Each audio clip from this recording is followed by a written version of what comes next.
नमस्कार, कशा आहात तुम्ही सर्व? नक्कीच मस्त आणि मजेत असणार आहे. बऱ्याच दिवसानंतर व्लॉग येतोय आणि हा व्लॉग शेअर करण्यामागे एकच रिझन आहे, ते म्हणजे समीक्षा माझ्याकडे आली होती ना, त्या सर्व आठवणी मला यूट्यूबद्वारे ज्या आहेत त्या सेव्ह करायच्या होत्या. त्यामुळेच हा व्हिडिओ जो आहे तो शेअर करते. काही वटपौर्णिमेचा असेल आणि काही जो आहे तो रॅन्डम डेज जे काही शूट केलेले व्हिडिओज आहेत ते तुमच्याबरोबर शेअर करते. तर या दिवशी ना मला तुळशीबागमध्ये जायचं होतं, त्यामुळे मग मुलांना मी खेळण्यासाठी सांगितलं होतं आणि मी पटकन काम आवरून घेत होते. यांनासुद्धा सुट्टी होती, तर म्हटलं चला तुळशीबागची एक चक्कर मारून येऊयात. मला एक 2-4 गोष्टी घ्यायच्या होत्या आणि समीक्षाला मग बाकीचं थोडं मुलींचं असतं, बांगड्या किंवा नेकलेस, नेकपीस हे सर्व गोष्टी. तर म्हटलं तिलासुद्धा घेऊन देऊयात, कारण एवढी लांब ती आली होती. म्हटलं तिच्या आवडीच्या ज्या काही गोष्टी असेल त्या तिला घेऊ देत. आणि हे सुद्धा होते, त्यामुळे मग काही प्रॉब्लेम झाला नसता, कारण की राम यांच्याजवळ राहिला ना मग आरामशीर आपण जे आहे ते शॉपिंग करू शकतो. या हेतूने जे आहे त्यांना म्हटलं चला आपण ऑटोमध्ये जाऊन येऊयात पटकन. नाश्ता मी बनवला होता पोहे, कारण की कालच मी पीठ वगैरे जे आहे ते भिजवून घेतलं होतं आणि छान असा डोसा तयार झाला होता. समीक्षाला सुद्धा पेपर डोसा खूप आवडतो, पण मी स्पंज बनवला होता आणि खाता वेळेस ती म्हणत होती की मावशी मला जे काय पेपर डोसा खूप जास्त आवडतो. मग नंतर मी त्याच्यासाठी स्पंज सोडून पेपर डोसा बनवला होता. आणि रामचा तर ॲज युज्युअल जे आहे ते आवडीचं आहेच. मुलं ना मला खूप जास्त त्रास देत होते, त्यामुळे यांना म्हटलं की थोडा वेळ त्यांना खाली खेळवून आणा. खाली गेले आणि खायला कधी आलं नाही असं होतच नाही. बहिणीचा मुलगा असेल किंवा बाकी कोणी माझ्याकडे आले असतील, त्यांना सर्वांना हे जे आहे ना ते शॉपमधून इतकं काय काय ते खायला घेऊन यायचे. आणि त्यामुळे मुलांना ना यांच्या येण्याची खूप जास्त वाट पाहिजे की कधी काका येतील, आम्हाला कधी खाऊ घेऊन येतील असं. मी त्यांना ओरडायचे की हे सर्व गोष्टी देऊ नका, मी घरात बनवते, केक वगैरे काय त्यांना लागतंय ते. पण तरीसुद्धा एक असतं की बाहेर नेल्यानंतर मुलांना ते एक्सपेक्टेशन असतं की काहीतरी आपल्याला मोठ्या व्यक्तीने शॉपमध्ये जाऊन घेऊन देऊयात.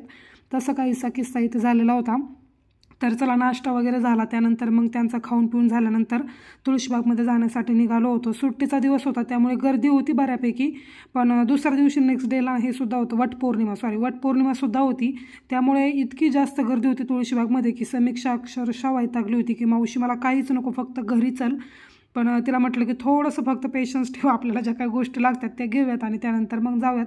1 तास 1.5 तासच फक्त आम्ही तुळशीबागमध्ये थांबलो असेल. खूप जास्त गर्दी होती, सणाचा दिवस असल्यामुळे कसं गर्दी वगैरे असते तिकडे. तुळशीबागमध्ये शूट करण्यासारखं असं काहीच नव्हतं, कारण की गर्दी इतकी होती त्यामुळे. आणि हिलासुद्धा खूप जास्त इरिटेट झालं होतं, त्यामुळे ज्या काही गोष्टी लागतात त्या पटपट उचलल्या आणि लगेच घरी आलो. त्या दिवशी तर काही शूट करणं झालंच नाही. रामच्या करामती तर मागच्या क्लिपमध्ये तुम्ही पाहिलंच असेल. असं दिवसभर त्याचे काही ना काही उद्योग चालू असतात. पण चला समीक्षा आहे त्यामुळे त्याचा बऱ्यापैकी मनोरंजन होतंय. दिवसभर छान दोघेजण खेळतात.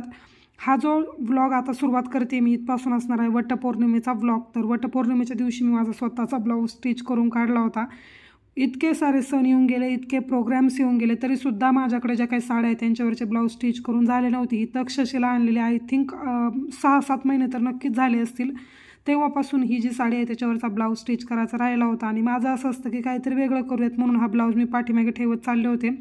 ऐनवेळी विचार केला की एकसुद्धा ब्लाऊज मला परफेक्ट बॉडीमध्ये बसणार नाही, त्यामुळे मग सकाळी उठून पहिलं घरातलं आवरून वगैरे घेतलं, स्वतःची थोडी तयारी केली, त्यानंतर मुलांचं पण आवरून घेतलं आणि लगेचच ब्लाऊज स्टिच करायला बसले होते. ब्लाऊज स्टिच झाल्यानंतर जे जास्त मेन काम राहतं ना ते म्हणजे हुक बसवणं, हातशिलाई करणं. आणि त्या कामामध्ये इतका जास्त वेळ जातो ना की स्टिच करायला एवढा वेळ जाणार नाही, अर्धा तास तर कसा जातो हे कळतच नाही. आणि कॅनव्हास पेपर लावून मी जे काय ब्लाऊजचं डिझाईन करते, ब्लाऊजचं जे काही डिझाईन आहे ना ते काय आता शेअर करत नाही कशा पद्धतीने स्टिच केले, कधीतरी एखाद्या नेक्स्ट ब्लॉगमध्ये दाखवेल. आणि हाताला जे आहे ना मला हँगिंग्स करायचे होते, जे आपण आरीवर्कमध्ये करतो तो. आणि एकतर वटपौर्णिमेचा जो काही मुहूर्त आहे तो सुद्धा निघून चालला होता आणि त्यामुळे मी काय केलं, जे काही हाफ स्लीव्ज आहे ना त्यालाच लावून घेतलं. म्हटलं नंतर जेव्हा घालायची वेळ येईल त्यावेळेस करता येईल, पण आत्ता नको, नाही तर खूपच वेळ चालला जाईल. आणि दुपारच्या वेळेस मुहूर्त असल्यामुळे रामलासुद्धा झोपायची वेळ झाली होती. इतका जास्त त्रास दिला रामने वटपौर्णिमेच्या दिवशी. सारखे म्हणजे त्याची किरकिर चालू होती. त्याचं मेन कारण म्हणजे त्याला खूप जास्त झोप आलेली होती. आणि माझा असा विचार होता की मुलांना घेऊन जाऊयात, त्यामुळे मग म्हटलं चला त्यालासुद्धा घेऊन जाऊयात आणि सोबत समीक्षासुद्धा येईल, म्हणून मी त्यांना रामला जे आहे ते झोपवलं नव्हतं. पण त्याने खूप जास्त त्रास दिला. आणि माझं असे मला कम्फर्टेबल ड्रेसमध्ये असल्याशिवाय माझं काही दिवसाचं रुटीन सुरू होत नाही. आणि साडी म्हणजे माझा पूर्ण डिस्कम्फर्ट आहे, मला त्यामध्ये अजिबात कम्फर्टेबल वाटत नाही. कॅरी करणंसुद्धा खूप अवघड जातं. त्यामुळे मग मी साडी घालायचं खूप जास्त अवॉइड करते, काही फंक्शन वगैरे असेल तरच घालते.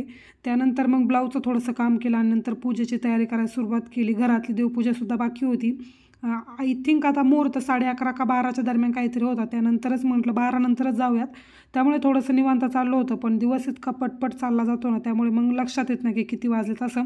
आता इथे जे काही सामान मला लागत होतं ते मी एक दिवस आधीच घेऊन आले होते आणि बऱ्यापैकी घरातलं काही राहिलं होतं तर तेच घेत होते मी, जसं दोऱ्याचे रीळ असतील किंवा मग हळदी कुंकू. आता हळदी कुंकावरून मला एक आठवलं, वटपौर्णिमेचं जे काही ताट मी तयार केलं होतं पूजेसाठी त्यामध्ये हळदी कुंकूच विसरले.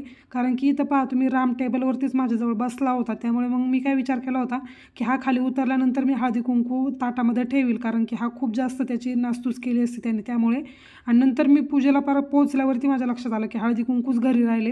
तर असं होतं, मुलांच्या काही गडबडीमध्ये आपलीच धांदल उडून जाते. त्यामुळे हळदी कुंकू घरीच राहिलं होतं, बाकी सर्व व्यवस्थित मी घेतलं होतं. आणि आता वेळ येते ते म्हणजे पूजेसाठी लागणाऱ्या काही गोष्टीच माझ्याकडून राहिल्या होत्या.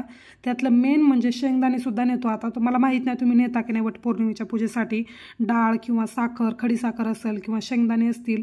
आणि ऐनवेळी मी शेंगा ज्या आहेत त्यातून जे काही दाणे आहेत ते बाजूला केलेलेच नव्हते. आता ती त्याच्यामध्ये घाई उठली माझी इथे का पटकन जे काही थोडेफार दाणे असतील ते काढून घेऊयात शेंगदाणे आणि त्यानंतर मग पूजेला जाऊयात. तर हे एक एक्स्ट्राचं काम माझं वाटलं होतं. तुमचीसुद्धा असं काही होतं का नेमकं ऐनवेळी ते मला सांगा. एक दिवस आधी मी तयारी करायला पाहिजे होती, पण ब्लाऊजचा इतका जास्त वर्कलोड होता मला, म्हणजे 6-7 ब्लाऊज जे होते ते मला एक दिवस आधी तयार करायचे होते आणि गावाला जायचा सुद्धा प्लॅन होता. त्यामुळे मग ते ब्लाऊज मी असंच करू नको करू असं चाललं होतं आणि ऐनवेळी मग ते कॅन्सल झाल्यामुळे मग मी काय केला प्लॅन की जेवढे होतील तेवढे स्टिच करूयात. त्यामुळे मग ते ब्लाऊज शिवून मी इतके जास्त दमले होते ना, जास्त स्वयंपाकामध्ये काहीच बनवलं नव्हतं, फक्त आमरस, चपाती आणि बटाट्याची भाजी बनवली होती. तर एवढा सिंपल मेनू ठेवला होता. तर पहा अशा पद्धतीने साडी जी काही तक्षशिला आहे ती मी घातली होती. तर यावरती सुद्धा इंस्टाग्रामला कमेंट आली होती की साडी कुठून घेतली, तर इथूनच घेतली होती वाघोलीमधून. 750ला मला 750च्या अराउंडच भेटली होती. तर साडी आणि पूजेचं ताटसुद्धा मी तुम्हाला दाखवून घेतलं. आता आलो होतो आम्ही वडाची पूजा करण्यासाठी. रामना रस्त्यावरती खूप जास्त पळत होता, त्यामुळे समीक्षाला म्हटलं की तू त्याच्यासोबतच बस, तर मी पूजा करून येते. आणि कॅमेरा मी एका बाजूच्या ताईंच्या हातातच दिला होता. थोडंफार अँगलमध्ये तुम्हाला वाटू शकते कारण की सवय नसते एवढी त्यांना, त्यामुळे थोडंफार अँगलचा इश्यू होतो. पण चला आता हे तुमच्याबरोबर मला शेअर करायचं होतं, त्यामुळे मग म्हटलं ज्या काही क्लिप असतील त्या तुमच्याबरोबर शेअर करूयात म्हणून हा व्हिडिओसुद्धा शेअर करते. बाकी काही नाही. तसं तर वटपौर्णिमा झालेलं बरेच दिवस झाले, पण बिझनेस जर तुम्ही करत असाल ना तर एवढ्या सर्व गोष्टी करायच्या म्हणताना खूप डिफिकल्ट जातं. आणि माझं काम असं आहे की एखादं काम मला हातामध्ये आलं ना की 1 वीकच्या आतमध्ये ते कंप्लीट झालं पाहिजे. कोणाला जास्त 1 महिना म्हणा, 15 दिवस म्हणा, असं मला जास्त होत नाही. कधी कधी होतं जर कस्टमर म्हणजे समजून घेणार असेल किंवा काही घाई गडबड नाही तर त्यांचं पाठीमागे राहतं, अदरवाईज मग मी बाकीचं करूनच घेते. आणि मुलांना पाहून करायचं म्हणलं की थोडंसं डिफिकल्ट जातं. तर चला ह्या सर्व गोष्टी मॅनेज करून आपलं जे काय डेलीचं रुटीन असेल ते तर फॉलो करावंच लागते. आता वडाची पूजा वगैरे झाली आणि तिथे फेरे मारून घेतो. रामसुद्धा पा माझ्याबरोबरच वडाला फेरे मारत होता. मुलांची लुडबुड कुठे जाणवत नाही मला सांगा. आता त्याला झोप आली होती त्यामुळे त्याची चिडचिडसुद्धा चालू होती, त्यामुळे त्याच्या वेगाने घेणं मला ते महत्त्वाचं होतं. पूजा वगैरे केली, फोटोज वगैरे तर असं काही जास्त म्हणजे काढायला असं हेच नव्हतं कारण की वारा खूप होता त्या दिवशी आणि मग हेअरस्टाईल वगैरे केवढं व्यवस्थित राहत नव्हतं. घरी आल्यानंतर चेंज वगैरे केले. तर हे मंगळसूत्र मी पाहत होते याच्यावरती मॅच होतं आहे का नाही, तर हे वैष्णवीने मला दिलेलं होतं. थोड्या वेळ म्हणजे पाहत होते सेल्फी वगैरे घेऊन होतं आहे का नाही परफेक्ट. आता पूजेवरून आले, साडी वगैरे काढून ठेवली. आता वॉश तर काय करणार नाही, फक्त म्हटलं उन्हामध्ये थोडा वेळ ठेवूयात कारण की स्वेटिंगने वगैरे ब्लाऊज खूपच खराब दिसायला लागतो. त्यामुळे पूजेचं ताट वगैरे जे आहे ते व्यवस्थित आवरून घेते आणि त्यानंतर मग साडी जी आहे ती थोड्या वेळ उन्हामध्ये ठेवेल, ब्लाऊजसोबत पेटीकोट सर्वच. नेहमी मी असंच करते, ज्यावेळेस मला असं वाटतं ना की वॉश होणार नाही साडी किंवा खूप घाई गडबडे नंतर कधीतरी करूयात, त्यावेळेस मी थोडंसं ऊन दाखवते.